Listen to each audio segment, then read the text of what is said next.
3, a 4.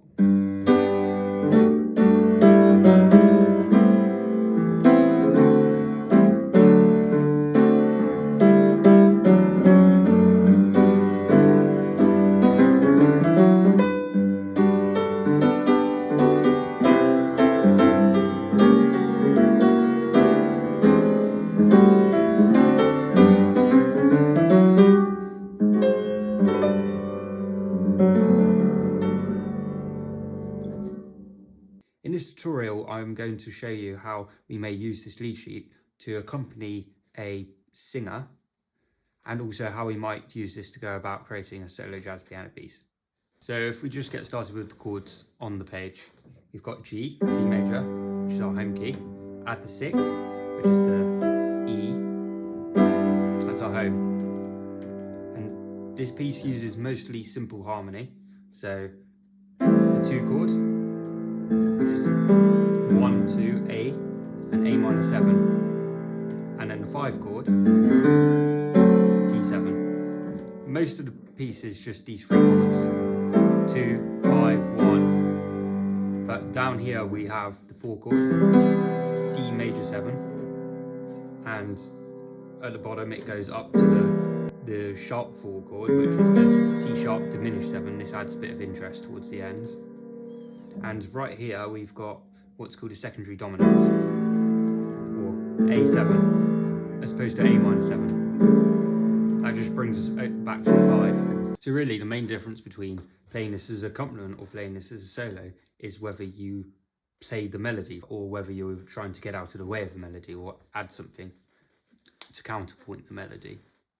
So if there was a singer singing L is for the way you look at me, you might want to add just block chords with a few added notes, maybe like the 9th, that would be another 9th, and that would be another 9th, maybe a 13th as well for the D7. That sounds nice. O is for the only one I see, that sort of thing. But we can also think about in the gaps where the melody isn't moving so much, we the jazz pianist can actually add some interest, some colour into there. So the singer will be going, L is for the way you look at me, and that at that point the singer holds the note me, and we've got an opportunity there to answer back essentially to the melody and be like, it can be something simple or something a bit bluesy, you know. So for instance, let's do it from the start again.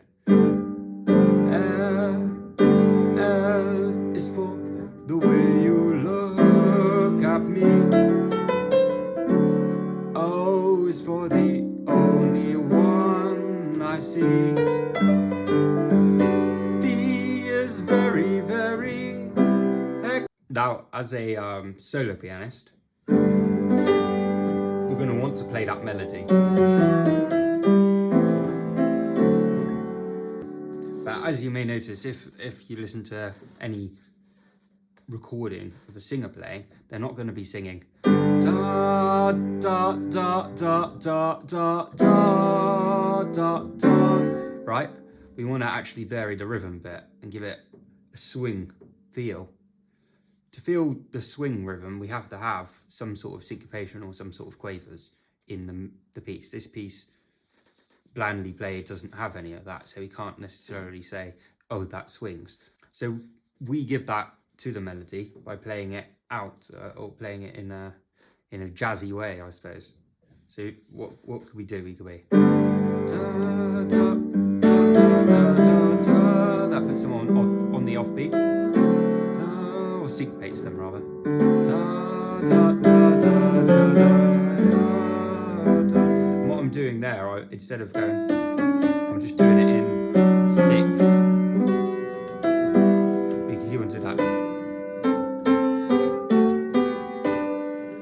And the thing is, even though that's over G7, don't worry about the F sharp. It's just a lower chromatic note really.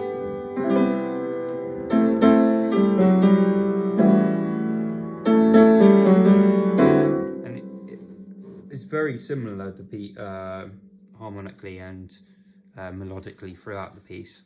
So we want to add a bit of variation to it. For instance, when we're coming up to this, he is even more than, we could go anything that you adore, but no one really does it like that. It's more something like, he is even more, and cut off now like before. Here we go. Love is all that I can give to you. We can add to the melody as well. Da, da, da.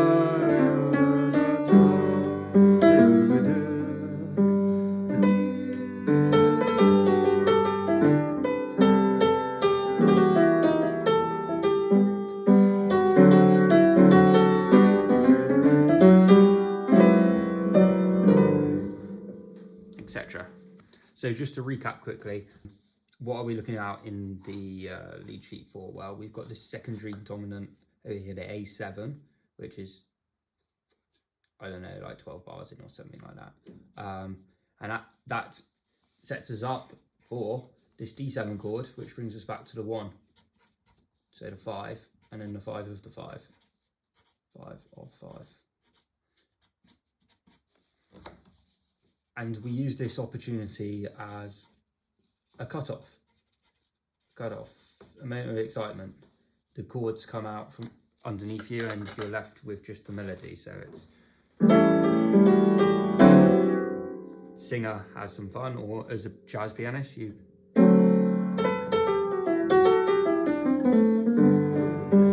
it's your opportunity to add a little flash into the right hand of the piece. Now, going through, the melody essentially just repeats itself verbatim once again, with maybe a little difference. There's a little difference to the harmony. We want to look out for this C sharp diminished chord, which is one of the exciting moments of the piece. But there's a few things we can do simply just to make the chord progression slightly more interesting.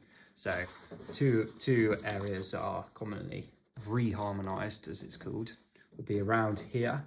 We can have a diminished chord which slots in right before we get to the A minor. So that goes, love is all that I can give. And we can go, so it doesn't really fit with the melody, but it doesn't really matter. That just gives it some more interesting notes, we can call it. But it's like having a G sharp diminished around about the second half of this bar. G sharp diminished, maybe G sharp diminished 7. You could also potentially do A diminished. So it's just a matter of putting a diminished chord at that point. Also G diminished. So let's try G diminished. That sounds good. Now with G sharp diminished coming on the third beat. Oops. That's quite nice. Sounds cool. What did we say? Let's try it with A diminished as well.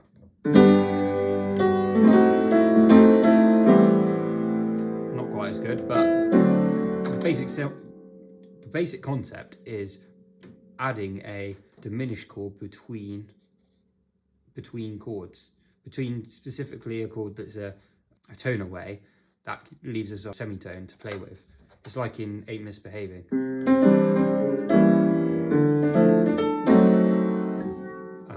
Just filling in those gaps with diminished chord, basically.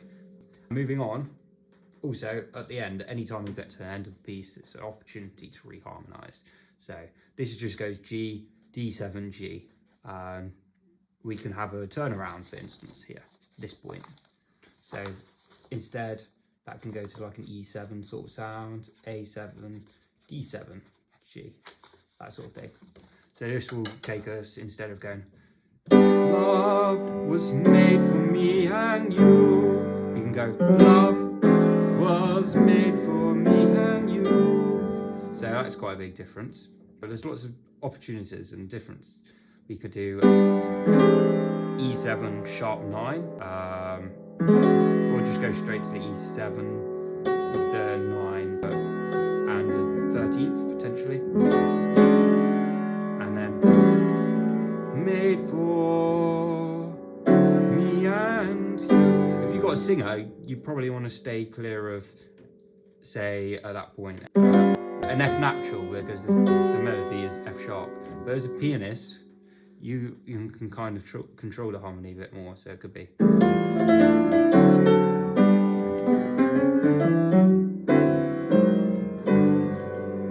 that brings us to the top again. There we have it. Thank you for watching.